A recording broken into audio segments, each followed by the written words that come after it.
If you had asked me 2 years ago, I would have told you that my life was perfect.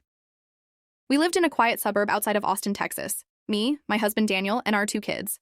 The kind of place where the neighbors waved from their lawns, and the biggest local drama was whether the high school football team would make the playoffs. Daniel worked in software development. I ran a small home decor shop online. Together, we made enough to live comfortably, to take family trips once a year, to save for college funds. Nothing fancy, but safe, secure, predictable. And then, one evening, Daniel came home with a light in his eyes I hadn't seen in years. He'd been talking to an old acquaintance from a tech conference. Or so he said. This person had shown him something revolutionary. A new investment platform that combined cryptocurrency and artificial intelligence. It's the future, Daniel said, leaning over his laptop, showing me charts and numbers I couldn't make sense of. Early investors are doubling their money every few weeks. I laughed it off at first. Daniel was always curious, always looking for the next big thing. But as days turned into weeks, I noticed how his excitement didn't fade. It deepened. He'd spend hours reading white papers, joining Telegram groups, and messaging his new mentor, a man named Ethan. Ethan claimed to have made over $1 million through the same system. He spoke with confidence, shared screenshots of trading dashboards, and sent voice messages that sounded oddly sincere. At first, Daniel just wanted to test it. He wired $5,000 to a crypto wallet Ethan recommended. Within 2 days, his account balance showed $7,800. The website had graphs, live market data, everything looked legitimate. Daniel could even withdraw a small portion, $500, to his bank account. It was instant, real, proof that it worked. That's how it starts. That first win, it blinds you. It builds trust faster than logic can catch up.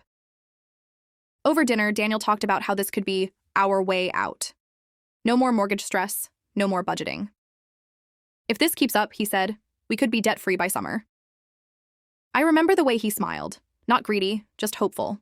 The way people smile when they believe the universe has finally decided to reward them. I didn't know it then, but that was the last normal week of our lives, because that $5,000 win wasn't a reward. It was bait, and we had just taken it. Ethan became a familiar name in our household, like a distant friend we'd never met. Daniel would quote him constantly. Ethan says the market's about to pivot. Ethan thinks we should move part of our gains into a new liquidity pool. Ethan says patience is everything. It sounded impressive, technical, almost like a secret language of success that only the chosen few understood. At first, I didn't mind. Everyone needs a hobby, right? But soon, Daniel wasn't just following Ethan's advice. He was living by it. He'd wake up early to check charts before breakfast and stay up past midnight on conference calls with the group. They had a private Telegram channel filled with hundreds of users, all posting screenshots of profits, congratulating each other, sharing motivational quotes like, "Winners don't wait for opportunities, they create them." It looked like a community, but in reality, it was a trap built from trust and illusion. Every few days, Ethan would message Daniel personally. His tone was calm, reassuring, almost fatherly. You have great potential, he'd say. You're disciplined, not like the average investor. You remind me of myself a few years ago. Those words meant more to Daniel than I realized. My husband was intelligent, but deep down, he always feared being average. He'd worked for years under people who made twice his salary for half the effort. This was his chance to prove he could be more. By the end of the month, our initial $5,000 had grown to over $42,000, on paper. Ethan encouraged Daniel to invest more. Your small wins are just practice, he said in a late-night call. If you want real results, you have to think like a whale, not a fish. That line stuck with me. Daniel repeated it later, jokingly but with admiration. A whale, not a fish, he said, pouring himself another cup of coffee at 2 a.m. When he told me he wanted to move $20,000 from our savings, I hesitated. That was money we'd set aside for emergencies, a medical cushion, the kids' tuition. But the platform looked legitimate. Real customer support, regular updates, two-factor authentication. Even I couldn't find an obvious red flag, so I agreed, reluctantly. Just don't go overboard, I said. He smiled, kissed me, and promised he wouldn't. For a while, things only got better. His account showed consistent growth. We withdrew another small amount, $1,000 this time, and it worked. The money hit our account within hours. That erased any lingering doubts I had. But I didn't know that every withdrawal, every success was carefully calculated. They were allowing us to win, just enough to make us trust them completely. Ethan's messages grew warmer, more personal. You're ready for the next level, he said one night. There's a private investment cycle starting soon. Limited slots. I'll make sure you get in. but you'll need at least $50,000 to qualify. That number hit me like ice water. 50,000. It wasn't an investment anymore. It was a commitment, a leap of faith over a cliff we couldn't see. But Daniel didn't see danger. He saw destiny. The day Daniel decided to invest $50,000, it was raining, the kind of soft, steady rain that makes you want to stay in bed and forget the world exists. But Daniel was wide awake, pacing through the living room, laptop open, eyes glowing in the pale light of the monitor. "This is it," he said. "The private cycle starts tonight. Ethan says it's the biggest one yet." I stood by the window, watching the rain slide down the glass. "50,000 is a lot of money, Daniel," I said quietly. "That's our safety net." He didn't even look up. "It won't be just 50 for long." He showed me the data. The algorithm's been outperforming the market for 6 straight months. Everyone in the group's going in heavy the group. That faceless crowd that had somehow become his new circle of trust. People with usernames like CryptoLion, Freedom Trader, and Faith in Numbers. They all echoed the same mantra. Don't think small. Don't miss your chance. Daniel transferred the funds that night. I watched him do it. Watched the digits disappear from our account and reappear on a bright, sleek website filled with green arrows and live price feeds. Within hours, his investment balance jumped to $68,000. The chat exploded with emojis, congratulations, and screenshots of others doubling their stakes. It was intoxicating. For the next few weeks, Daniel was unstoppable. He walked with a new confidence. He talked about retiring early, buying a cabin near the lake, setting up a trust fund for the kids. He wasn't chasing money anymore. He believed he was building a legacy. And for a brief moment, I let myself believe it too. Ethan kept feeding that dream. His messages became almost spiritual. The universe rewards bold decisions. Fear is the enemy of progress. Those who hesitate will spend their lives working for the ones who didn't. It wasn't just financial advice, it was psychological engineering, each message designed to silence doubt, to turn risk into virtue. Every Sunday, Ethan held a community call on Zoom. The participants, dozens of faces from around the world, would share stories of success. Someone in Canada had turned $10,000 into $150,000. A woman in Singapore had just paid off her mortgage. Daniel started hosting small Q&A sessions himself, helping newcomers navigate the platform. Ethan praised him publicly. "Daniel's one of our sharpest investors. He's got the mindset of a leader." Those words meant everything to him. One night, after everyone went to bed, I walked into the office. Daniel was staring at the screen, motionless. His portfolio now showed $186,000. I leaned over his shoulder and whispered, "Can you withdraw it?" He clicked the withdraw button. The system processed for a few seconds, then displayed, "Withdrawals temporarily disabled due to system maintenance." Daniel frowned. "They said it's just for upgrades." Ethan mentioned it earlier. I didn't like it. Something about that message, the way it appeared right when we were ahead, felt off. But Daniel brushed it aside. "Relax, it's just technical stuff. Happens all the time in beta systems." And then Ethan texted him, "Don't worry, my friend. This update will make the platform even more secure. After it's done, profits will skyrocket." That was enough to calm him. It's strange how easily reassurance can outweigh reality when it comes from someone you trust. Even when the cracks start to show, you tell yourself it's nothing, because the truth is too terrifying to consider. That was the night Daniel crossed the invisible line, from investor to believer. At first, the maintenance lasted a few days, then a week, then 2. Daniel kept checking the website every morning like clockwork. The login screen worked fine. The dashboard still showed his growing balance, $247,000, then $312,000. But the withdraw button remained gray and unclickable. A small banner at the top read, "Temporary suspension due to system upgrades. Expected resolution, 72 hours. It stayed that way for almost a month. I started asking questions. "Have you spoken to Ethan? Did anyone actually get their money out? Can you contact support?" Daniel always had an answer ready. "Ethan says they're working on it. They're moving servers, upgrading encryption. It's normal for platforms like this." But his voice lacked conviction. He was trying to convince himself as much as he was trying to convince me. Then came a new email. Official looking, with the company logo and everything. It announced the launch of a security validation process. According to the message, all major investors had to verify their accounts by adding a trust deposit equal to 20% of their current balance. Once verified, they would regain full access to withdrawals. It was absurd. Even I, with no technical background, knew it didn't make sense. But Daniel read it over and over again, pacing like a man torn between logic and hope. "Ethan said this is just a formality," he told me. "They're protecting users from money laundering flags. Once we deposit the 20%, everything unlocks. I felt a chill crawl up my neck. Daniel, they're asking for more money. That's not how security works. He frowned, frustrated. You don't understand. This is how the big leagues operate. It's just temporary. For 2 nights, he barely slept. I could hear him typing at 3 a.m., scrolling through group chats where others claimed they'd completed the verification and already withdrawn funds. See, he said, pointing at screenshots, people are getting paid again. The screenshots looked real. Timestamps, transaction IDs, bank receipts. But they were part of the act, carefully planted bait to lure back anyone who hesitated. On the 3rd night, Daniel made his choice. He transferred another $60,000. I didn't even argue this time. I just sat there, watching the light from his monitor flicker across his face. It wasn't greed anymore. It was desperation. The kind that takes root when someone can't admit they've been fooled. The next morning, the website displayed a new message. Thank you for completing your verification. Your withdrawal access will be restored within 48 hours. 48 hours came and went. Nothing changed. When Daniel tried to reach Ethan, the messages didn't go through. His Telegram icon turned gray, last seen 2 days ago. The group chat was suddenly silent. No new posts, no success stories, no motivational quotes. Just an empty feed, frozen in time. For the first time, Daniel's hands trembled on the keyboard. Maybe it's a bug, he muttered. But I saw it in his eyes. That flicker of panic, the moment reality cracked through denial. And when he finally refreshed the page, the screen turned white. A single line appeared. Error 404. Page not found. That was it.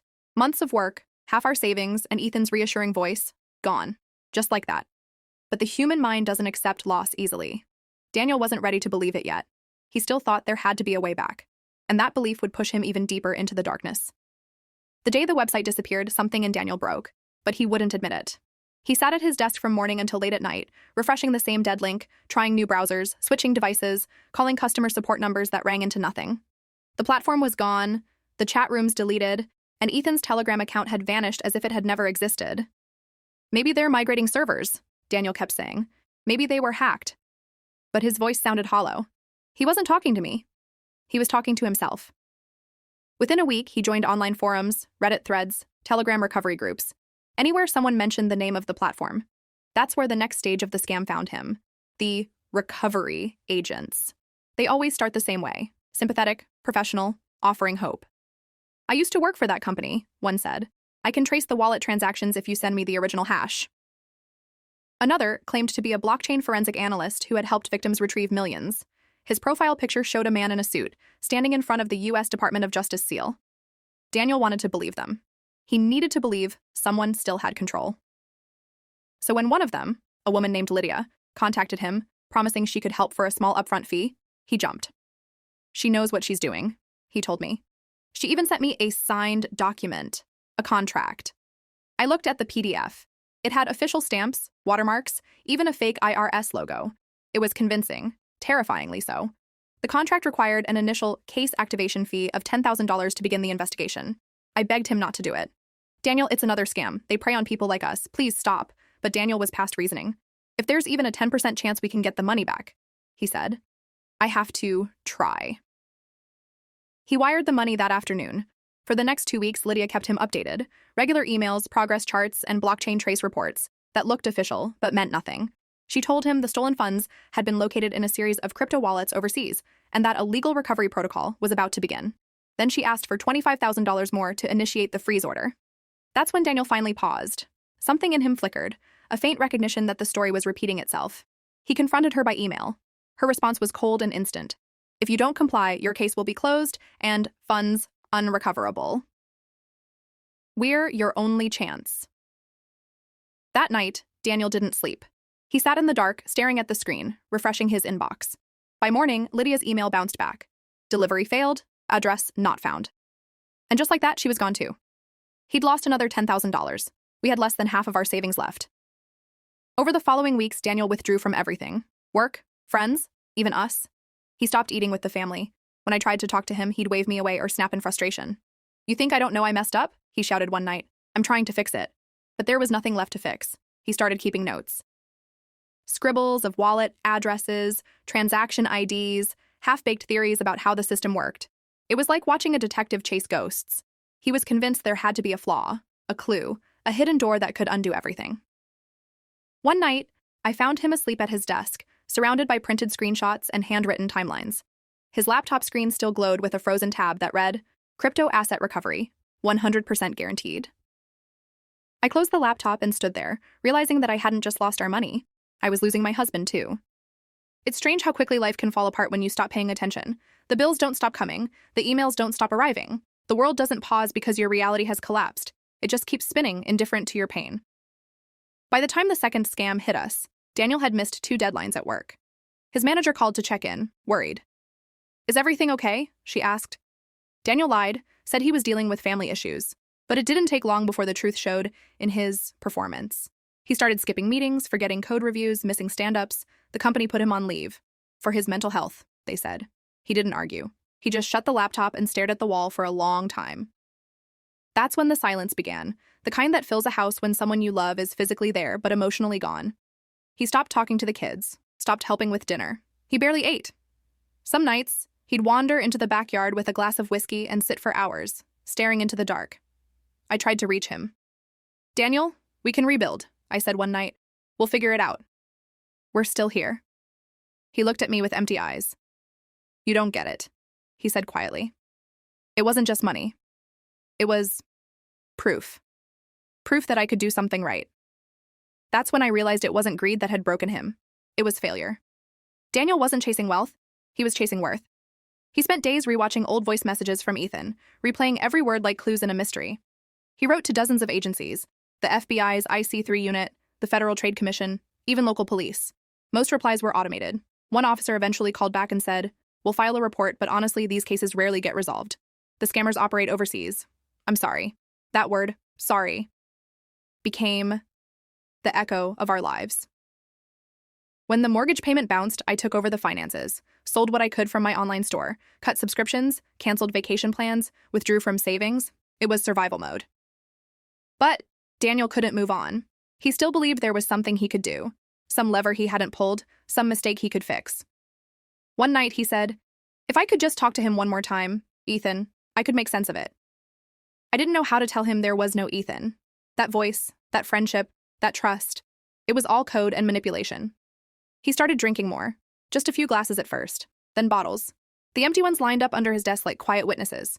When I tried to talk about getting help, he snapped, "Don't treat me like I'm sick. I just need time." But time wasn't fixing anything. It was eroding him. One afternoon, I came home early and found Daniel on the phone. His tone was sharp, desperate. "Yes, I can send it now," he said, "but I need proof this is real." I froze.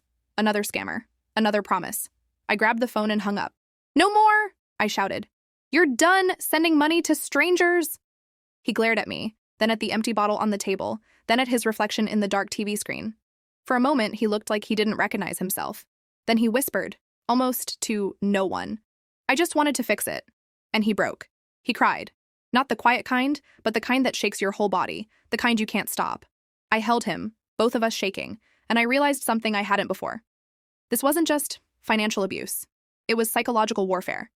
They hadn't just stolen our money. They'd stolen his sense of self. That night, he agreed to see a therapist. It wasn't much, but it was something. A crack of light in the ruin. It took months for the house to feel like home again. For a long time, the air inside still carried the tension of what had happened. The whispered arguments, the sleepless nights, the clicking of Daniel's keyboard at 3 a.m. Even after he stopped checking his old accounts, I could still feel that phantom rhythm in the silence. We were broke, but we were breathing. Daniel started therapy twice a week. The first sessions were brutal. He barely spoke at first, just sat there while the therapist asked gentle questions. Then one day, he began to open up, about the pressure to succeed, the fear of failure, the loneliness that had made him cling to Ethan's voice. "He made me feel seen," Daniel said once, his voice trembling. Like I wasn't just another guy stuck in middle-class purgatory. I thought he cared. That sentence haunted me, because it wasn't stupidity that trapped him. It was connection. These scammers weren't just stealing money, they were hijacking emotion, manufacturing friendship, exploiting trust. And Daniel, like so many others, had fallen for a version of himself he wanted to believe in. We downsized everything. Sold the car, moved into a smaller rental house closer to town. I picked up more work online, design projects, product photography, whatever paid the bills. The kids adjusted faster than we did. They didn't ask about the big house anymore. Kids adapt, adults cling.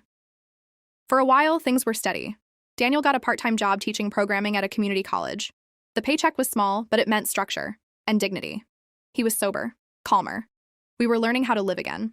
And then, one afternoon, it came. An email. The subject line read, "Daniel, urgent update regarding your investment account." My stomach dropped when I saw it. The sender looked familiar. Same logo, same colors, same tone as the old platform. For a second, I almost deleted it, but curiosity got the better of me. The message was short and confident. "We are pleased to inform you that the company's legal restructuring has concluded. Eligible investors may now reclaim partial funds through our recovery portal. Please verify your identity within 48 hours to secure your compensation." It included a link. I showed it to Daniel. His hands began to shake. "Do you think it's real?" he whispered. "No," I said firmly. "It's not.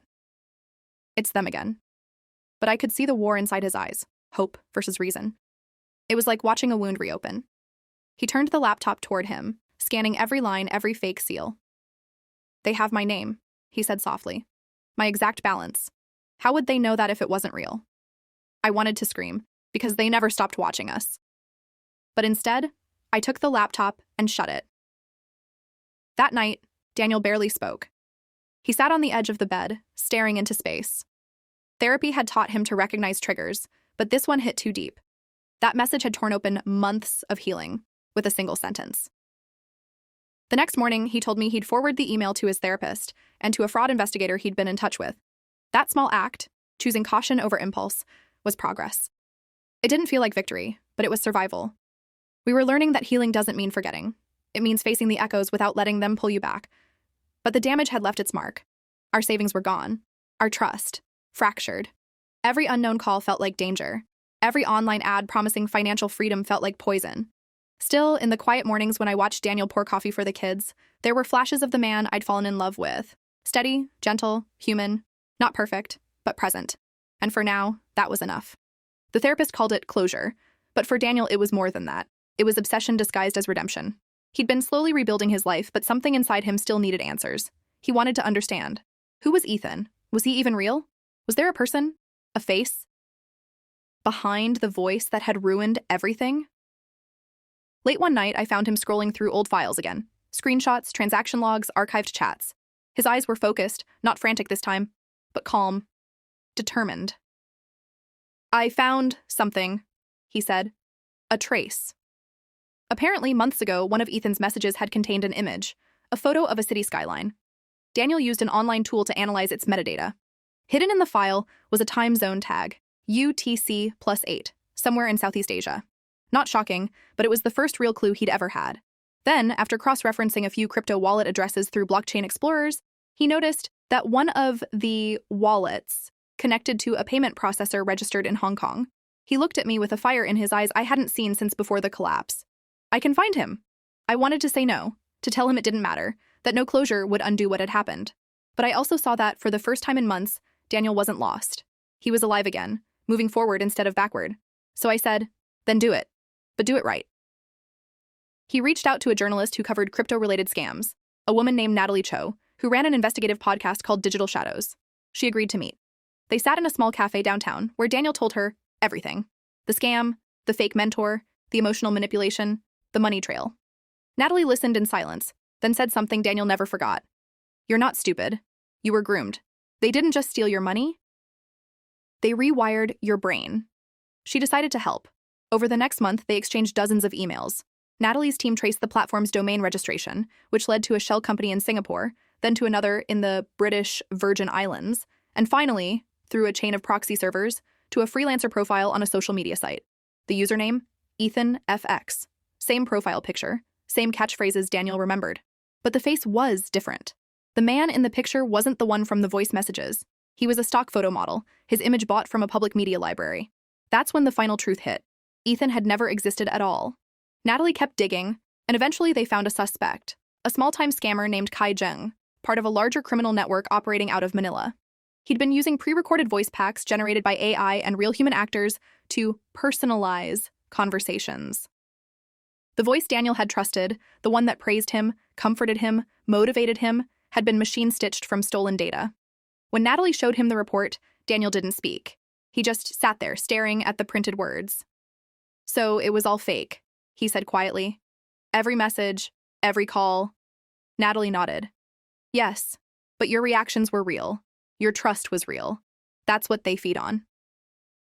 That night, Daniel came home different. There was no explosion, no tears, just a long, heavy silence. Then he said something that made me realize how much he'd grown. "I thought if I could find him, I'd feel better. But now I just feel sorry. Not for him, but for the version of me who needed someone like that to believe in." It wasn't closure, but it was peace. The kind that comes when you stop chasing ghosts. And for the first time in nearly a year, Daniel slept through the night. Healing doesn't happen all at once. It's not a switch you flip. It's a slow, uneven climb through the wreckage of everything you used to believe. After the investigation, Daniel didn't talk about the scam anymore. Not in therapy, not at home. He was done giving those people space in his head. But he carried the lessons with him, quiet reminders of how easily trust can be weaponized. He started writing again. At first it was just notes, fragments of thought, journal entries, letters he never intended to send. Then, slowly, they turned into something more. One night, I walked into the living room and found him typing on his old laptop, eyes focused and calm. "It's a book," he said simply, "about what happened, not just to me, but to people like me." He'd joined a support group for scam victims online. At first, I was afraid it would pull him back into the darkness, but it did the opposite. These weren't con artists, they were survivors. A retired teacher who'd lost her pension, a single father who'd mortgaged his home, a student who'd fallen for a romance scam. Each story echoed our own, and somehow, that made ours easier to bear. Daniel began speaking at local community centers, warning others about online financial predators. The first time, he was nervous. His hands trembled as he spoke into the microphone, telling a room full of strangers how he'd lost $500,000 to a voice that never existed. But when the talk ended, people stood up and clapped. Some even cried. After that, the invitations kept coming. Podcasts, seminars, webinars. He didn't sound like a victim anymore. He sounded like someone who'd learned how to fight back. Our financial situation was still tight, but we were stable. We budgeted carefully, found small joys again. Movie nights, walks by the lake, Saturday breakfasts at the diner down the street. The kids were growing fast, and they didn't care about what we'd lost. They cared that their dad was present again. One evening, I asked him if he ever thought about investing again. He laughed, shaking his head. "I still believe in technology," he said. "But now I believe in people more. The real ones, not the avatars behind the screen." He looked out the window, where the sunset painted the sky gold. "I used to think success meant money," he said. "Now I think it's just peace. Waking up without fear." It struck me how far we'd come. The same man who once measured worth by numbers on a dashboard now found value in things you couldn't buy. Time, honesty, forgiveness. When his book came out, Chasing Shadows, My Journey Through the Crypto Scam, it wasn't a bestseller, but it resonated. Letters poured in from people all over the world.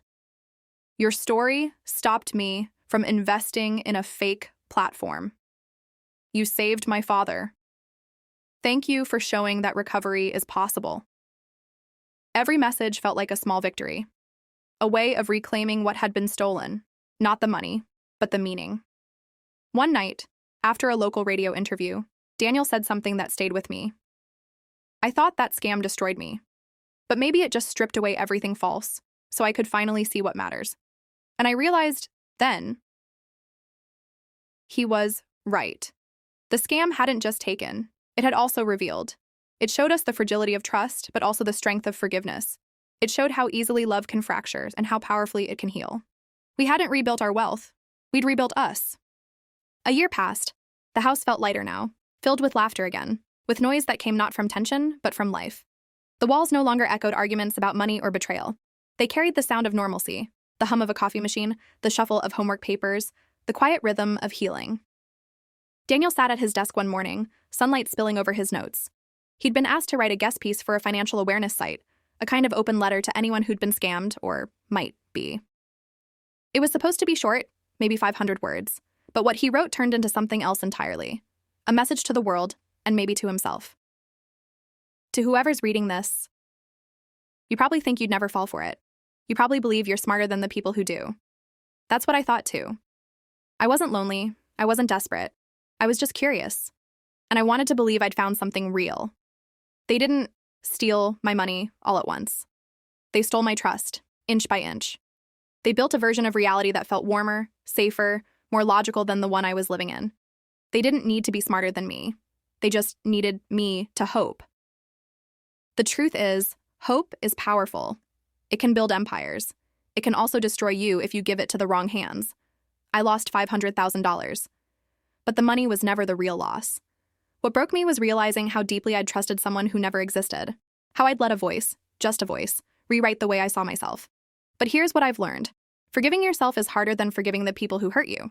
Because the person you're angry at, the one who clicked send, still lives inside you.